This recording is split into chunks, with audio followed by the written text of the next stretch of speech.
Hello everyone, আজকে চলে এসেছি একটা আনবক্সিং এর ভিডিও নিয়ে। সামনেই একটা রাইড, আমাদের ড্রিম রাইড বলতে পারো, স্বপ্নের ড্রিম রাইড সবারই থাকে। তো এখনই বলছি না কোথায় যাচ্ছি, আশা করি তোমরা বুঝতে পারবে। আর সামনে আমরা সম্পূর্ণটাই বলবো কোথায় যাচ্ছি এবং কাদের সাথে যাচ্ছি, কীভাবে যাচ্ছি, কতদিনের প্ল্যান। পুজোর ছুটিতে এবার আমাদের ড্রিম রাইডের এই স্বপ্ন পূরণ করতে চলেছি।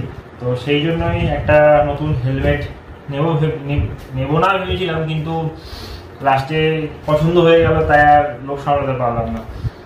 তো এই হলো আমাদের স্টার্সের হিলিওস। এই হেলমেটটা নতুন ভাবেই তৈরি হয়েছে। স্টার্সের আগে যে হেলমেটগুলো ছিল সেটার থেকে সম্পূর্ণই আলাদা এই হিলিওস যে হেলমেটটা বার করেছে। তো চলো, তোমাদের কালকে এসে পৌঁছেছে হেলমেটটা। আমি একবার খুলে দেখেছি যখন ডেলিভারি হয়েছে, তাও তোমাদের সম্পূর্ণ হেলমেটটা কীরকম আছে আর কি কি সাথে থাকছে তোমাদের আনবক্স করে দেখাচ্ছি। চলো আনবক্স করা যাক। কোনো একটা রাইডে হেলমেট খুবই গুরুত্বপূর্ণ একটা জিনিস। যদি হেলমেট কমফোর্টেবল না হয় বা লাইট ওয়েট না হয়, রাইডারদের খুবই সমস্যা হয়।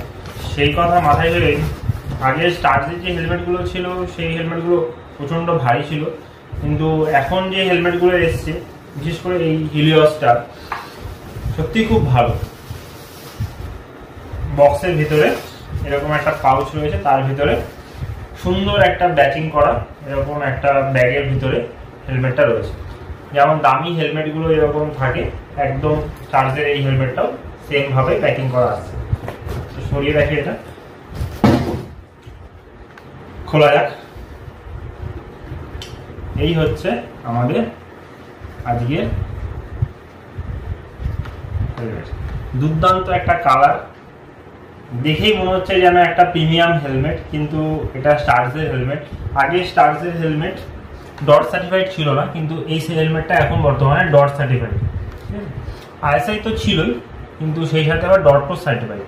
এবং এটার ওয়েট মাত্র এই হেলমেটটা মাত্র 1425 গ্রাম। তো বুঝতেই পারছো হেলমেটটা কতটা লাইট ওয়েট। অনেকক্ষণ ধরে রাইড করার পক্ষে এরকমই হালকা হেলমেটের প্রয়োজন। আর হেলমেটটার লুকসও খুব সুন্দর, দেখো দারুণ একটা লুকস।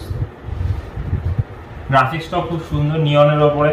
এর 3-4টে কালার আছে, তার মধ্যে আমার এটাই নিয়নটাই বেশি ভালো লেগেছে, তাই এটাই অর্ডার করেছিলাম। পিছনে উইন্ড অ্যারোস রয়েছে, এটাও খুব সুন্দর।